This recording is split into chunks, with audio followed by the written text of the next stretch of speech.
Kali ini saya akan membawakan sebuah cerita yang penuh misteri. Mari kita mulai perjalanan menuju salah satu kisah paling menyeramkan.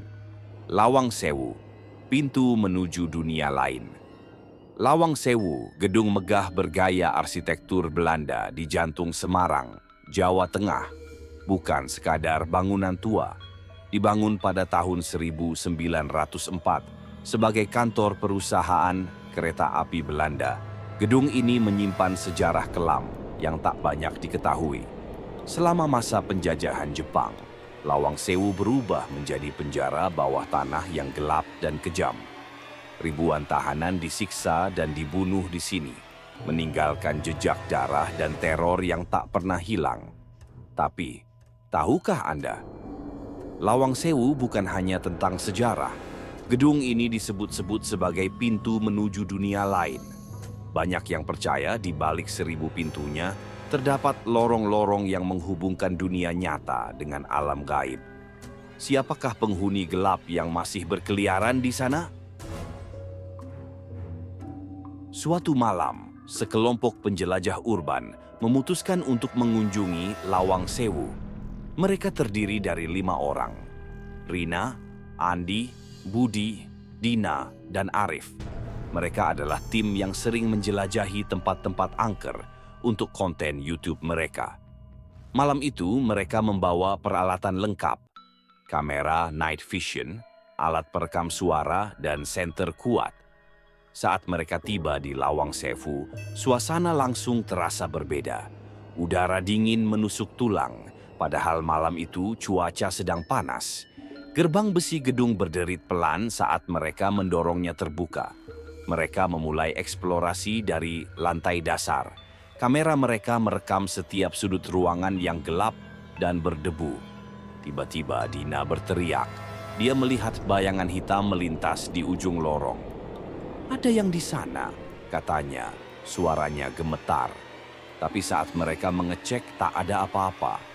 Saat mereka memasuki lorong bawah tanah, suara langkah kaki terdengar mengikuti dari belakang. Padahal tak ada siapa-siapa di sana. Rina tiba-tiba merasa ada yang menarik rambutnya. Dia berteriak, tetapi tak ada yang melihat apa-apa.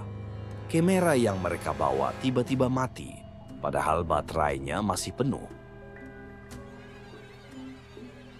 Di ruang penyiksaan, mereka menemukan ceceran darah segar di lantai.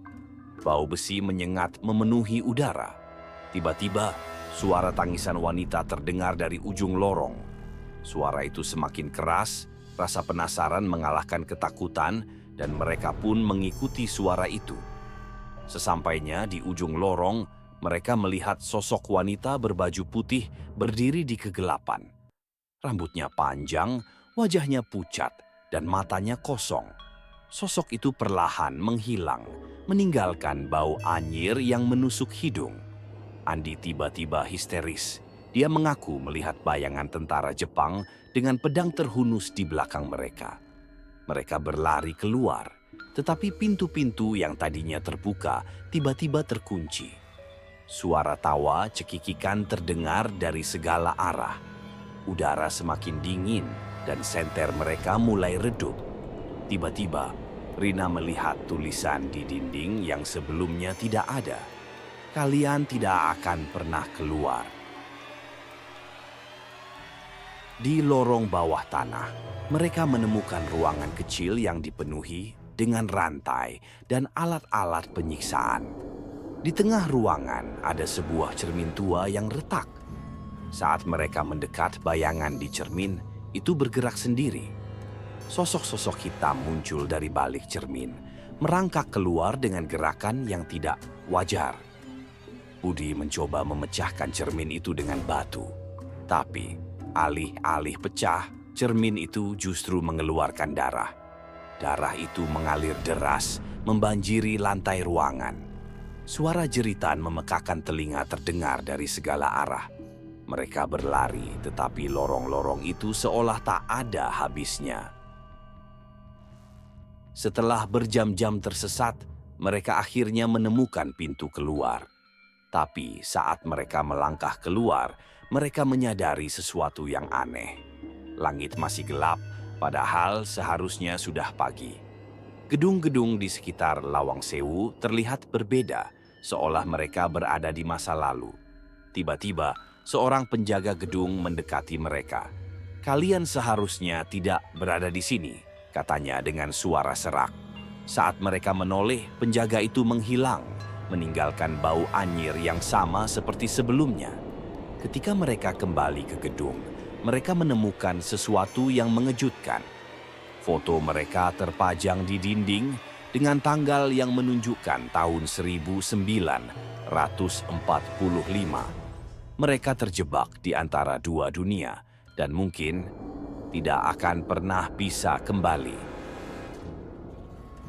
Hingga hari ini, nasib mereka tidak diketahui.